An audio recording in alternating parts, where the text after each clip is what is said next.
ನಮಸ್ಕಾರ. Info with Swati ಚಾನೆಲ್ಗೆ ಆತ್ಮೀಯವಾದ ಸ್ವಾಗತ. ಇತ್ತೀಚೆಗೆ ಈ ಗೃಹಲಕ್ಷ್ಮಿ ಗೃಹ ಜ್ಯೋತಿ ಯೋಜನೆದು ಮಾತ್ರ ಸಮಸ್ಯೆ ಅಂತ ಅನ್ಕೊಂಡಿದೀವಿ. ಆದ್ರೆ ತುಂಬಾ ದೊಡ್ಡ ಸಮಸ್ಯೆ ಇನ್ನೊಂದು ಆಗಿರುವಂತದ್ದು ಪೆನ್ಷನ್ ದುಡ್ಡದಲ್ಲಿ.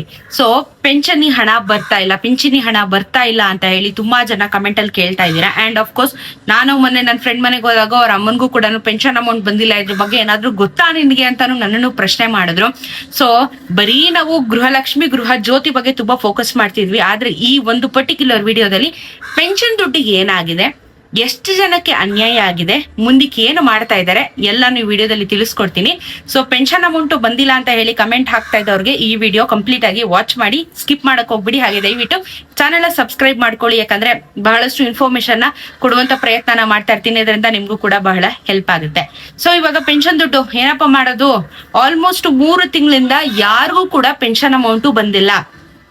ವಿಡೋ ಪೆನ್ಷನ್ ಆಗಿರ್ಬೋದು, ಸೀನಿಯರ್ ಸಿಟಿಸನ್ ಪೆನ್ಷನ್ಗಳು ಆಗಿರ್ಬೋದು, ಯಾವ ಒಂದು ಬೇಸ್ ಮೇಲೆ ನಾವು ಕರ್ನಾಟಕದಲ್ಲಿ ಪೆನ್ಷನ್ ತಗೋತಾ ಇದೀವಿ ಎಲ್ಲಾ ಪೆನ್ಷನ್ ಮೇಲೂ ಕಡಿವಾಣನ ಹಾಕಿದ್ದಾರೆ. ಸೊ 3 ತಿಂಗಳ ಕಾಲದಿಂದ ಯಾರಿಗೂ ಅಮೌಂಟ್ ಬಂದಿಲ್ಲ. ಬರೋಬ್ಬರಿ 16 ಲಕ್ಷ ಪೆನ್ಷನ್ ದಾರರಿಗೆ ಈಗ ಶಾಕ್ ಇರುವಂತದ್ದು. ಯಾಕಂದ್ರೆ 16 ಲಕ್ಷ ಪೆನ್ಷನ್ ಬರ್ತಾ ಇದ್ದವ್ರಿಗೆ ಇವಾಗ ರಾಜ್ಯ ಸರ್ಕಾರ ಏನ್ ಮಾಡಿದೆ, ಕ್ಯಾನ್ಸಲೇಷನ್ ಮಾಡಿದೆ. 16 ಲಕ್ಷ ಜನರ ಪೆನ್ಷನ್ ಈಗ ಕ್ಯಾನ್ಸಲ್ ಆಗಿದೆ. ಸೊ ಅಫಿಷಿಯಲ್ ಆಗಿ ಇದರ ಬಗ್ಗೆ ಒಂದು ಸ್ಟೇಟ್ಮೆಂಟ್ ಕೂಡ ಪಾಸ್ ಮಾಡಿದ್ದಾರೆ. ಏನಕ್ಕೆ, ಯಾವ್ದರ ಒಂದು ಬೇಸಿಸ್ ಮೇಲೆ ಇಷ್ಟಿಷ್ಟು ಜನಕ್ಕೆ ನಾವು ಇದು ಮಾಡಿದೀವಿ, ಯಾಕೆ ಇದನ್ನೆಲ್ಲ ಮಾಡ್ತಾ ಇದೀವಿ ಅಂತ ಹೇಳ್ಬಿಟ್ಟು ಒಂದು ವರದಿ ಕೂಡ ರಿಲೀಸ್ ಮಾಡಿದ್ದಾರೆ ಗೌರ್ಮೆಂಟ್ ಕಡೆಯಿಂದ. 16 ಲಕ್ಷ ಪೆನ್ಷನ್ ದಾರರಿಗೆ ಅನ್ಯಾಯ ಆಗಿದೆ. ಅಂಡ್ 16 ಲಕ್ಷ ಜನರಿಗೆ ಪೆನ್ಷನ್ ಬರ್ತಾ ಇಲ್ಲ ಕಳೆದ 3 ತಿಂಗಳ ಕಾಲದಿಂದ. ಸೊ ಇವಾಗ ದುಡ್ಡುಳಿಸುವಂತ ಒಂದು ಪ್ರಯತ್ನದ ಹಿಂದೆ ಇರುವಂತ ಹೊಸ ಗೌರ್ಮೆಂಟ್. ಸೊ ಕಾಂಗ್ರೆಸ್ ಏನೇ ಏನಂದ್ರೆ ಮಿನಿಸ್ಟ್ರಿ ಚೇಂಜ್ ಆದ್ಮೇಲೆ ಅವರು ಹೊಸ ರೂಲ್ಸ್ ನ ಮಾಡ್ತಾ ಇರುವಂತದ್ದು. ಈ ಮಿನಿಸ್ಟ್ರು ಬರೋದಕ್ಕಿಂತ ಮುಂಚೆಯಿಂದಾನೇ ಇದಕ್ಕೆಲ್ಲ ಕಡಿವಾಣನ ಹಾಕಿದ್ದಾರೆ. ಈಗ ಬಂದ್ಮೇಲೆ ಇದನ್ನ ತುಂಬಾ ಸೀರಿಯಸ್ ಆಗಿ ತಗೊಂಡ್ಬಿಟ್ಟಿದ್ದಾರೆ, ಫುಲ್ ಕ್ಯಾನ್ಸಲೇಷನ್ ಮಾಡ್ತಾ ಇದ್ದಾರೆ. ಸೊ 16 ಲಕ್ಷ ಜನರ ರೇಷನ್ ಕಾರ್ಡ್ ಅದೇ ಹೇಳಿ ಅದೇ ಬರುತ್ತೆ, ಪೆನ್ಷನ್ ಕ್ಯಾನ್ಸಲ್ ಆಗಿದೆ. ಏನಕ್ಕೆ, ಎಷ್ಟು ಕೋಟಿ ಉಳಿಸ್ತಾ ಇದ್ದಾರೆ, ಇದರಿಂದ ಏನು ಎತ್ತ ಎಲ್ಲಾನು ವಿಡಿಯೋದಲ್ಲಿ ಹೇಳ್ತೀನಿ ನಿಮಗೆ.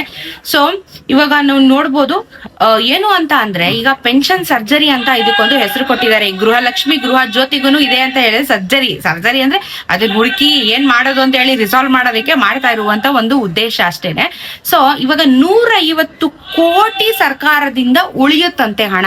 16 ಲಕ್ಷಕ್ಕೆ ಪೆನ್ಷನ್ ನಿಲ್ಸಿದ್ರೆ ವರ್ಷಕ್ಕೆ ಇವ್ರಿಗೆ 150 ಕೋಟಿ ಉಳಿಯುತ್ತಂತೆ. ಸೊ ಈ 150 ಕೋಟಿ ಉಳಿಸೋದಕ್ಕೋಸ್ಕರ ಪೆನ್ಷನ್ ಅಮೌಂಟ್ ನ ಕಟ್ ಡೌನ್ ಮಾಡಿದ್ದಾರೆ, ಕೊಡ್ತಾ ಇಲ್ಲ. ಸೊ 150 ಕೋಟಿ ಅಲ್ಲ, ನಿಜವಾಗ್ಲೂ ಪೆನ್ಷನ್ ಹೋಲ್ಡರ್ಸ್ ಇದ್ರೆ ಏನ್ ಮಾಡ್ತಾರೆ ಇವ್ರುಗಳು, ನಿಜವಾಗ್ಲೂ ಕರೆಕ್ಟ್ ಆಗಿ ಕ್ರಾಸ್ ವೆರಿಫಿಕೇಶನ್ ಮಾಡ್ತಿದಾರ, ಸಲ್ದಿರೋ ಅಂತ ಹೊಸ ರೂಲ್ಸ್ ಗಳನ್ನ ಗವರ್ಮೆಂಟ್ ಇವಾಗೊಂದು ಅವಾಗೊಂದು ತರ್ತಾ ಇದೆ. ಮೊದ್ಲಿಂದ ಇದಿರ್ಲಿಲ್ಲ. ಇವಾಗ ಗೃಹಲಕ್ಷ್ಮಿಯಲ್ಲೂ ಗೃಹ ಜ್ಯೋತಿಯಲ್ಲೂ ದುಡ್ಡು ಉಳಿಸೋ ಸ್ಕೀಮು, ಇದ್ರಲ್ಲೂ ದುಡ್ಡು ಉಳಿಸೋ ಸ್ಕೀಮು. ಆಯ್ತು, ದುಡ್ಡು ಉಳಿಸ್ತಾ ಇದ್ದೀರಲ್ಲ, ಅದನ್ನ ಬೇರೆ ಎಲ್ಲಿಗೆ ಹಾಕ್ತಾ ಇದ್ದೀರಾ, ಇದು ಪ್ರಶ್ನೆ ಮಾಡಿದ್ರೆ ಉತ್ತರ ಕೊಡ್ತಾ ಇಲ್ಲ ಗವರ್ಮೆಂಟ್. ಸೊ 150 ಕೋಟಿ ಉಳಿಸುವಂತ ಪ್ರಯತ್ನ ಅಂತ ಹೇಳಿದ್ದಾರೆ. ಪ್ರತಿ ತಿಂಗಳಿಗೆ 82 ಲಕ್ಷ ಪಿಂಚಣಿದಾರರಿಗೆ 400 ಕೋಟಿ ಖರ್ಚಾಗ್ತಾ ಇದೆಯಂತೆ. ಅಯ್ಯೋ, ಪ್ರತಿ ತಿಂಗಳು 82 ಲಕ್ಷ ಪೆನ್ಷನ್ದಾರರಿಗೆ 400 ಕೋಟಿ ಖರ್ಚಾಗದ್ ಎಲ್ಲಿಂದ ಬಂತು? ಅವ್ರಿಗೆ ಬರ್ಬೇಕು, ಅವ್ರಿಗೆ ಅವ್ರ ಪೆನ್ಷನ್ ದುಡ್ಡು ಅನ್ನೋದು ಯಾರಪ್ಪನ ಮನೆ ಆಸ್ತಿ ಅಲ್ಲ, ಅವ್ರು ಇಟ್ಕೊಂಡಿರೋದನ್ನ ನೀವು ಪೆನ್ಷನ್ ರೀತಿಯಲ್ಲಿ ಕೊಡ್ತಾ ಇದ್ದೀರಾ.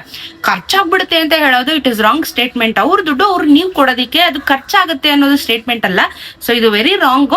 ಸೊ ತುಂಬಾ ಜನಕ್ಕೆ ಅನ್ಯಾಯ ಆಗ್ತಾ ಇದೆ. ಈ ಒಂದೇ ಒಂದು ವಿಚಾರದಿಂದ ತುಂಬಾ ಜನಕ್ಕೆ ಅನ್ಯಾಯ ಆಗ್ತಾ ಇದೆ. ಬಿಕಾಸ್ ಅವ್ರು ನೀವೇನ್ 5 ಗ್ಯಾರಂಟಿ ಯೋಜನೆಗಳನ್ನ ಇವಾಗ ಕೊಟ್ಟಿರೋದು, ಪೆನ್ಷನ್ ಎಲ್ಲ ಅವ್ರಿಗೆ ಸುಮಾರು ವರ್ಷದಿಂದ ಬರ್ತಾ ಇರುತ್ತೆ.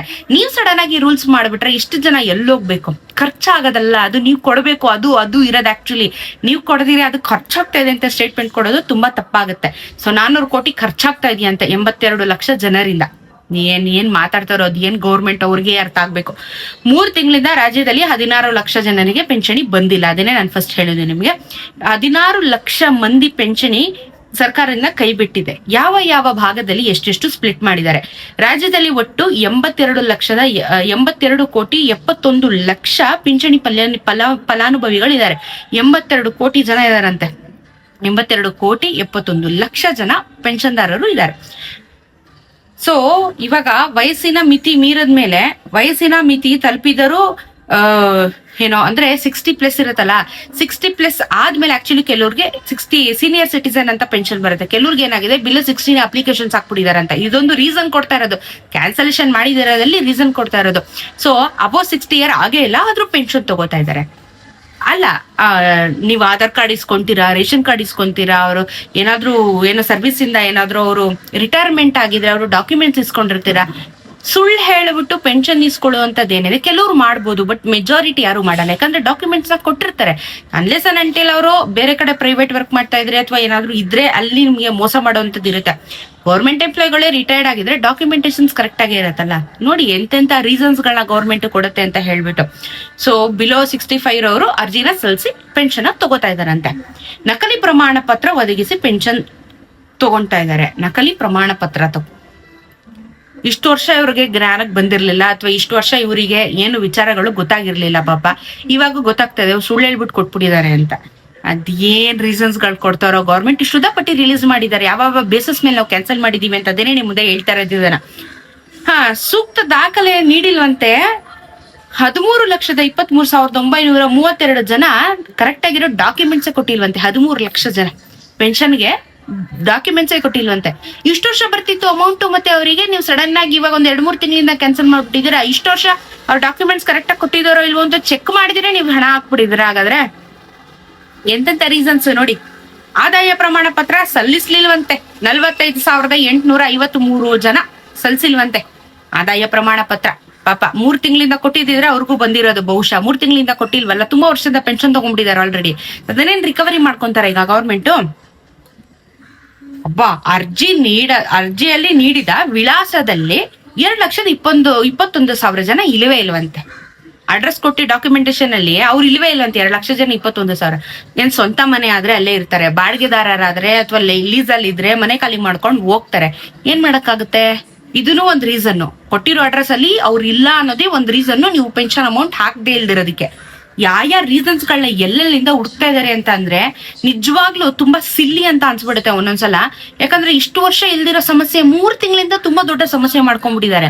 ಈ ಕಡೆ ವಿಡೋ ಪೆನ್ಷನ್, ಈ ಕಡೆ ರಿಟೈರ್ಮೆಂಟ್ ಆಗಿರುವಂತ ಪೆನ್ಷನ್ಗಳು, ಈ ಕಡೆ ಒಂದಷ್ಟು ಸೀನಿಯರ್ ಸಿಟಿಸನ್ ಪೆನ್ಷನ್ಗಳು, ಎಲ್ಲದಕ್ಕೂ ಹೊಡೆತ ಕೊಟ್ಟಿರುವಂತದ್ದು. ಏನ್ 16 ಲಕ್ಷ ಜನರ ಪೆನ್ಷನ್ ನ ಕ್ಯಾನ್ಸಲೇಷನ್ ಮಾಡಿದ್ದಾರೆ ಅಂದ್ರೆ ಇವಾಗ ಇವ್ರು ಎಲ್ಲೋಗಿ ಕೇಳ್ಬೇಕು? ಯಾವ ಇಲಾಖೆಗೆ ಹೋಗಿ ಕೇಳ್ಬೇಕು?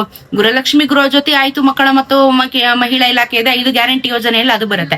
ಬಟ್ ಈ ಪೆನ್ಷನ್ ಇಷ್ಟು ವರ್ಷ ಇಲ್ದಿರುವಂತ ಸಮಸ್ಯೆ ಇವಾಗ ಆಲ್ ಆಫ್ ಸಡನ್ ತಗೊಂಡ್ ಬಂದಿದ್ದೀರಲ್ಲ, ಎಷ್ಟು ನ್ಯಾಯ ಅಂತ ಅನ್ಸುತ್ತೆ, ಎಷ್ಟು ಇದು ನಿಮಗೆ ಕರೆಕ್ಟ್ ಅಂತ ಅನ್ಸುತ್ತೆ? ಇಷ್ಟು ವರ್ಷ ಇಲ್ದಿರೋ ಸಮಸ್ಯೆ 3 ತಿಂಗಳಲ್ಲಿ ಬಂದಿದೆಯಲ್ಲ, ಇದು ದೊಡ್ಡ ಪ್ರಶ್ನೆ ಆಗುತ್ತೆ ಗೌರ್ಮೆಂಟ್ಗೆ. ನೀವು 150 ಕೋಟಿ ಉಳಿಸಿ, ಯಾರು ಬೇಡ ಅನ್ನಲ್ಲ. ಅದನ್ನ ಒಳ್ಳೆ ವಿಚಾರಕ್ಕೆ ಉಪಯೋಗಿಸ್ತೀರಾ, ಉಪಯೋಗಿಸಲ್ಲ, ನಿಮ್ ಜೋಬಿಗೆ ಹಾಕೋತೀರಾ. ಇದು ನಮ್ಮಲ್ಲಿ ಇರುವಂತ ಕರಪ್ಟೆಡ್ ವಿಚಾರಗಳು. ಏನ್ ಮಾಡಕ್ಕಾಗಲ್ಲ. ಸೊ ಪೆನ್ಷನ್ ಕ್ಯಾನ್ಸಲ್ ಆಗಿರೋದಕ್ಕೆ ಅಥವಾ 3 ತಿಂಗಳಿಂದ ಬರ್ದೇ ಇಲ್ದಿರೋದಕ್ಕೆ ಕಾರಣ ಏನು ಅಂತ ಗೊತ್ತಾಯ್ತಲ್ವಾ? ಸೊ ಇವಾಗ ನೀವು ನನಗೆ ಮತ್ತೆ ಕಮೆಂಟ್ ಅಲ್ಲಿ ಕೇಳ್ಬೋದು, ಆಯ್ತು ಹೋಗ್ಲಿ, ಇದೆಲ್ಲ ರೂಲ್ಸ್ ಅಂಡ್ ರೆಗ್ಯುಲೇಷನ್ಸ್ ಬಂದಿದೆ, ಕ್ಯಾನ್ಸಲ್ ಮಾಡ್ತಾ ಇದಾರೆ, ಯಾವಾಗಿಂದ ನಮ್ಗೆ ಮತ್ತೆ ಹಣ ಬರೋದಕ್ಕೆ ಶುರುವಾಗುತ್ತೆ ಅಂತ ಹೇಳ್ಬಿಟ್ಟು. ಸದ್ಯದ ಮಟ್ಟದಲ್ಲಿ ಪೆನ್ಷನ್ ಅಮೌಂಟಿನ ಬಗ್ಗೆ ಯಾವುದೇ ರೀತಿಯ ಆಗಿರುವಂತ ನ್ಯೂಸ್ಗಳು ಇಲ್ಲ, ಅಥವಾ ಯಾವುದೇ ರೀತಿ ನಾವು ಮುಂದಿನ ತಿಂಗಳಿಂದ ಕೊಡ್ತೀವಿ ಇದನ್ನ ಸಾರ್ಟ್ ಔಟ್ ಮಾಡಿ ಅನ್ನೋದ್ರ ಬಗ್ಗೆನೂ ಅಪ್ಡೇಟು ಇಲ್ಲ. ಕಾಯ್ಬೇಕು. ಈ ಗವರ್ಮೆಂಟ್ ಯಾವಾಗ ಹೇಳತ್ತೋ ಅಥವಾ ಇದಕ್ಕೂ ಹೊಸ ಅರ್ಜಿನ ಸಲ್ಸಿ ಅಂತ ಹೇಳ್ಬಿಡ್ತಾರೋ ಅದು ಗೊತ್ತಿಲ್ಲ ನನಗೆ. ಸೊ ಬಹಳ ತೊಂದರೆ ದಿನಗಳಲ್ಲಿ ನಾವೆಲ್ಲರೂ ಇದೀವಿ. ಮುಂದಕ್ಕೆ ಬಹಳ ತೊಂದರೆ ಅಂತೂ 100% ಆಗುತ್ತೆ. ಯಾಕಂದ್ರೆ ದಿನಕ್ಕೊಂದು ರೂಲ್ಸ್ ಮಾಡ್ತಾ ಇದಾರೆ. ದಿನಕ್ಕೆ ಯಾವ್ದು ಇಲ್ದಿರೋ ರೂಲ್ಸ್ಗಳು 5 ವರ್ಷದಿಂದ ಅಂದ್ರೆ ಇವ್ರು ಬಂದಾಗಿಂದ ಹೇಳ್ದಿಲ್ದಿರುವಂತ ರೂಲ್ಸ್ ಗಳನ್ನ ಸೆಂಟ್ರ್ ತರ್ತಾ ಇದಾರೆ. ನೀವು ಪೆನ್ಷನ್ ನ ಕ್ಯಾನ್ಸಲ್ ಮಾಡಿ, ಈ ಕಡೆ ಸೆಂಟ್ರಲ್ ಗೌರ್ಮೆಂಟ್ ನೀವು ಅದೇ ರೀತಿ ರೂಲ್ಸ್ ನ ತಗೊಂಡ್ ಬಂದಿದ್ರೆ ಸ್ಟೇಟ್ ಗೌರ್ಮೆಂಟ್ ಅದೇ ರೂಲ್ಸ್ ನ ಅಪ್ಲೈ ಮಾಡಬೇಕು. ಸ್ಟೇಟ್ ಗೌರ್ಮೆಂಟ್ ಏನ್ ಮಾಡ್ತಾ ಇದ್ದಾರೆ, ಇವ್ರದೇ ಒಂದು ರೂಲ್ಸ್ ಕ್ರಿಯೇಟ್ ಮಾಡ್ತಾ ಇದ್ದಾರೆ. ಸೆಂಟ್ರಲ್ ಗೌರ್ಮೆಂಟ್ ಅವ್ರದ್ದು ರೂಲ್ಸ್ ಈ ತರ ಇಲ್ಲ. ಈ ತರ ಬೇಕಾಬಿಟ್ಟಿ ಇವ್ರು ಮಾಡೋದು, ಇಷ್ಟು ವರ್ಷ ಇಲ್ದಿರೋದು, ಇವಾಗ ಅವ್ರಿಗೆ ರೀಸನ್ ಬಂದಿರೋದು, ಇವಾಗ ಅವ್ರಿಗೆ ಪ್ರಾಬ್ಲಮ್ ಇರೋದು, ಇರೋ ಅಡ್ರೆಸ್ ಅಲ್ಲಿ ಇಲ್ವಂತೆ, ಜನ ಮನೆ ಖಾಲಿ ಮಾಡ್ಕೊಂಡು ಹೋಗಿದಾರೆ ಅಂತ ಪೆನ್ಷನ್ ಕ್ಯಾನ್ಸಲ್ ಮಾಡೋದು ತುಂಬಾ ಸಿಲ್ಲಿ ಅಂತ ಅನ್ಸುತ್ತೆ. ಸೊ ಇದು ಬಹಳ ದೊಡ್ಡ ತಪ್ಪು ಅಂಡ್ ಎಲ್ಲರಿಗೂ ಅನ್ಯಾಯ ಆಗ್ತಾ ಇದೆ. ಪೆನ್ಷನ್ ದುಡ್ಡು ಸದ್ಯ ಬರೋದಿಲ್ಲ, ವೇಟ್ ಮಾಡ್ಬೇಕಾಗತ್ತೆ. ಇದು ಎಷ್ಟು ತಿಂಗಳು ಅಥವಾ ಎಷ್ಟು ದಿನ ಏನ್ ಮಾಡ್ತಾರೆ ಅದ್ರ ಬಗ್ಗೆ ಗೊತ್ತಿಲ್ಲ. ಇವಾಗಂತೂ ಇಷ್ಟು ವರದಿನ ರಿಲೀಸ್ ಮಾಡಿದ್ದಾರೆ. ಇಷ್ಟಿಷ್ಟು ಒಂದು ವಿಚಾರ ಇಟ್ಕೊಂಡು ನಾವು ಕ್ಯಾನ್ಸಲೇಷನ್ ಮಾಡಿದೀವಿ ಅಂತ ಹೇಳ್ಬಿಟ್ಟು ಒಂದಷ್ಟು ಅಪ್ಡೇಟ್ಸ್ ನ ಕೊಟ್ಟಿದ್ದಾರೆ. ಅಲ್ಲ, ಇಷ್ಟೊಂದು ಪೆನ್ಷನ್ದಾರರಿಗೆ ಇವಾಗ ಅನ್ಯಾಯ ಆಗಿದೆಯಲ್ಲ. ವರ್ಷಕ್ಕೊಂದ್ಸಲ ಎಲ್ಲಾ ಪೆನ್ಷನ್ದಾರರು ಐ ಥಿಂಕ್ ನವೆಂಬರ್ ತಿಂಗಳಲ್ಲಿ ಬ್ಯಾಂಕ್ಗೆ ಹೋಗಿ ನಾವು ಬದುಕಿದೀವಿ ಅಂತ ಹೇಳಿ ಪೆನ್ಷನ್ ಸರ್ಟಿಫಿಕೇಟ್ ನ ಕೊಟ್ಟು KYC ಮಾಡಿಸ್ಕೊಂಡು ಬಯೋಮೆಟ್ರಿಕ್ ನ ಕೊಟ್ಟು ಬರ್ತೀವಿ. ಕರೆಕ್ಟ್ ಅಲ್ವಾ? ಪೆನ್ಷನ್ದಾರರಿಗೆ ಯೂಶಲಿ ವರ್ಷಕ್ಕೊಂದ್ಸಲ ಹೋಗ್ಬೇಕು, ಡಾಕ್ಯುಮೆಂಟ್ಸ್ ಕೊಡ್ಬೇಕು, ಮತ್ತೆ KYC ಮಾಡಿಸ್ಕೊಂಡು ಬ್ಯಾಂಕ್ ಅಲ್ಲಿ ಪೆನ್ಷನ್ ಅದು ಅನೌನ್ಸ್ ಮಾಡ್ಬಿಡ್ತಾರೆ, ಹೋಗ್ಬೇಕು ಪೆನ್ಷನ್ದಾರರು ಬರ್ಬೇಕು ಅಂತ ಹೇಳ್ಬಿಟ್ಟು ಲೆಕ್ಚರ್ ಅಲ್ಲಿ ಬರ್ಕೊಂಡು ಎಲ್ಲ ಮಾಡ್ತಾರೆ. ಇಫ್ ಇನ್ ಕೇಸ್ ಆ ಒಂದು ಎಕ್ಸಾಂಪಲ್ ಏಜ್ ಆಗಿರೋರು ಇದ್ರೆ ಅವರಿಗೆ ಬರಕ್ಕಾಗಲ್ಲ, ಇಲ್ಲ ಸ್ವಲ್ಪ ಬೆಡ್ ಎಂಡ್ ಆಗಿದ್ದಾರೆ, ಆರೋಗ್ಯ ಸಮಸ್ಯೆ ಇದೆ ಅಂದ್ರೆ ವಿಡಿಯೋ ಕಾಲ್ ಮುಖಾಂತರ ಅವ್ರನ್ನ ವೆರಿಫೈ ಮಾಡ್ತಾರೆ, ಬದುಕಿದ್ದಾರೆ, ಕರೆಕ್ಟ್ ಆಗಿದ್ದಾರೆ, ಬಟ್ ಹೆಲ್ತ್ ಇಶ್ಯೂಸ್ ಇಂದ ಅವ್ರಿಗೆ ಬರೋದಿಕ್ಕಾಗ್ತಿಲ್ಲ ಅಂತ ಹೇಳ್ಬಿಟ್ಟು ಅದನ್ನು ಕೂಡ ಕ್ರಾಸ್ ಚೆಕ್ ಮಾಡ್ತಾರೆ. ಇಲ್ಲ ಅಂದ್ರೆ ಬ್ಯಾಂಕ್ ಇಂದ ಯಾರನ್ನಾದ್ರೂ ಅವ್ರ ಮನೆಗೆ ಕಳಿಸಿ ಕ್ರಾಸ್ ಚೆಕ್ ಮಾಡೋದನ್ನು ಕೂಡ ನಾನು ನೋಡಿದೀನಿ. ಬಿಕಾಸ್ ಪೆನ್ಷನ್ ಅಂತ ಬಂದಾಗ ನಮ್ಮ ಅಜ್ಜಿ ಆಗಿರ್ಬೋದು, ನಮ್ ದಡಮ ಆಗಿರ್ಬೋದು, ಇವತ್ತಿಗೂ ಪೆನ್ಷನ್ ತಗೋತಾ ಇದ್ದಾರೆ. ಪ್ರತಿ ವರ್ಷ ಹೋಗ್ತಾರೆ, ಪ್ರತಿ ವರ್ಷ ಎಲ್ಲಾನು ಮಾಡಿ ಬರ್ತಾರೆ. ಎಲ್ಲ ಮಾಡಿದ ಮೇಲೂ ಇಷ್ಟೊಂದು 16 ಲಕ್ಷ ಪೆನ್ಷನ್ದಾರರಿಗೆ ಅಮೌಂಟ್ ನ ಕಟ್ ಮಾಡಿರೋದು ಇಟ್ ಇಸ್ ವೆರಿ ರಾಂಗ್ ಅಂತ ಅನ್ಸುತ್ತೆ. ಎಲ್ಲ ವೆರಿಫೈ ಮಾಡಿನು ವರ್ಷ ಹೋಗಿ ನೀವೇನು ಪೆನ್ಷನ್ ಮಾಡಿಲ್ಲ ಅಂತ ಹೇಳಿದ್ರೆ ಅವಾಗ ಆಕ್ಚುಲಿ ಸೆಂಟ್ರಲ್ ಗೌರ್ಮೆಂಟ್ ಇದನ್ನ ಕ್ಯಾನ್ಸಲ್ ಮಾಡ್ತಾರೆ. ಇದು ಸೆಂಟ್ರಲ್ ಗೌರ್ಮೆಂಟ್ ರೂಲ್ಸ್, ಪೆನ್ಷನ್ದಾರರು ಹೋಗಿ ಅಪ್ಡೇಟ್ ಮಾಡಿ ಬರಬೇಕು ಬ್ಯಾಂಕ್ ಅಲ್ಲಿ. ಸೊ ಇಷ್ಟೆಲ್ಲ ಮಾಡಿನು ಗೌರ್ಮೆಂಟ್ ಹೆಂಗೆ 16 ಲಕ್ಷ ಪೆನ್ಷನ್ದಾರರನ್ನ ಕ್ಯಾನ್ಸಲ್ ಮಾಡಿದ್ದಾರೆ? ಅದು ಜಸ್ಟ್ 3 ಮಂತ್ಸ್ ಪೀರಿಯಡ್ ಒಳಗಡೆ ಈ ಒಂದು ಕೆಲಸನ ಮಾಡಿರುವಂತ ಗೌರ್ಮೆಂಟ್. ಇದು ಬಹಳ ಅನ್ಯಾಯ ಅನ್ಸುತ್ತೆ. ಇದಿಷ್ಟು ಅಪ್ಡೇಟ್ ಇದೆ ಸದ್ಯದ ಮಟ್ಟದಲ್ಲಿ. ಸೊ ಇದಿಷ್ಟು ಅಪ್ಡೇಟ್ಸ್ ನ ನಿಮ್ಗೂ ನಾನು ಕೊಟ್ಟಿದ್ದೀನಿ ಅಂತ ಭಾವಿಸ್ತೀನಿ. ಏನೇ ಡೌಟ್ ಇದ್ರೂ ಕಮೆಂಟ್ ಅಲ್ಲಿ ತಿಳಿಸಿ. ಇದರ ಬಗ್ಗೆ ನಿಮ್ಮ ಅನಿಸಿಕೆ ಏನು ಅನ್ನೋದನ್ನ ದಯವಿಟ್ಟು ಕಮೆಂಟ್ ಅಲ್ಲಿ ತಿಳಿಸೋದನ್ನ ಮರಿಬೇಡಿ, ಯಾಕಂದ್ರೆ ಜನರ ಅಭಿಪ್ರಾಯ ತುಂಬಾ ಇಂಪಾರ್ಟೆಂಟ್ ಆಗುತ್ತೆ. ಸಿಗೋಣ ಮತ್ತೊಂದಿಷ್ಟು ವಿಡಿಯೋ ಅಲ್ಲಿ. ಚಾನೆಲ್ ಸಬ್ಸ್ಕ್ರೈಬ್ ಮಾಡ್ಕೊಳ್ಳೋದನ್ನ ಮರಿಬೇಡಿ. ನಮಸ್ಕಾರ.